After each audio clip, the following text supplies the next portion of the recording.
Eu não posso saber. A gente está no regulamento da sexta que quem ganhar tem que dividir metade com os professores. E com a recepcionista. E comigo. Comigo também. Não, vocês não ganham nada. Quem aí vai querer pegar isso? Tem que jogar pra cima esse tem pra dar emoção, né, Dê? Seu Vicente quer. Nós vamos jogar pra cima e o senhor pega, tá bom? Ah, eu tiro o meu. Ué. Sacode bem aí. Quem é que vai bem? Para ali. Tá concentrado? Os jovens que vai pegar? Isso. Joga aqui, seu Vicente. Passa. Aí nós vamos jogar pra cima e vai pegar. Tô. Eu acho. Deixa eu ver, tá? Tem tanto assim. Já virar uma noite. Não vai fazer uma sujeira assim.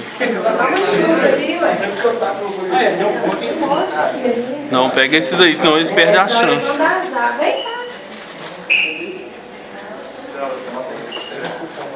Deu cupom demais, velho.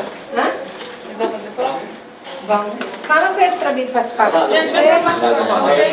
Vamos ali. Vem participar do sorteio. Vocês.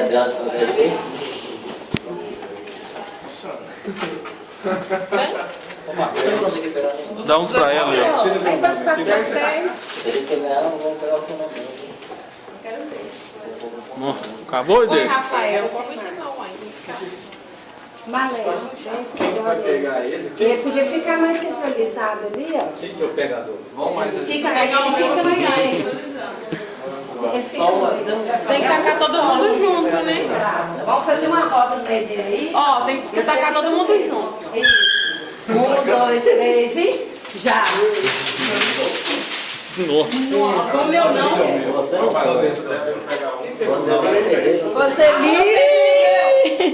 Ela é de 4 horas, gente, de terça e quinta? Ou? É, ela tinha que ter vindo hoje. Terça e quinta, viu? Ela é de 4, né? 5 horas. 5 horas aqui, ó. Minha sogra. Você aqui. Vamos meter lá que ela vai tirar foto.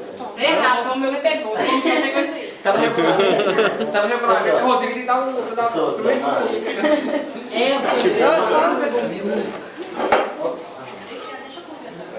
Tem que pegar a bagunça aí que nós fizemos. Eu não fiz a prova, não. Nem assim eu tô achando mesmo.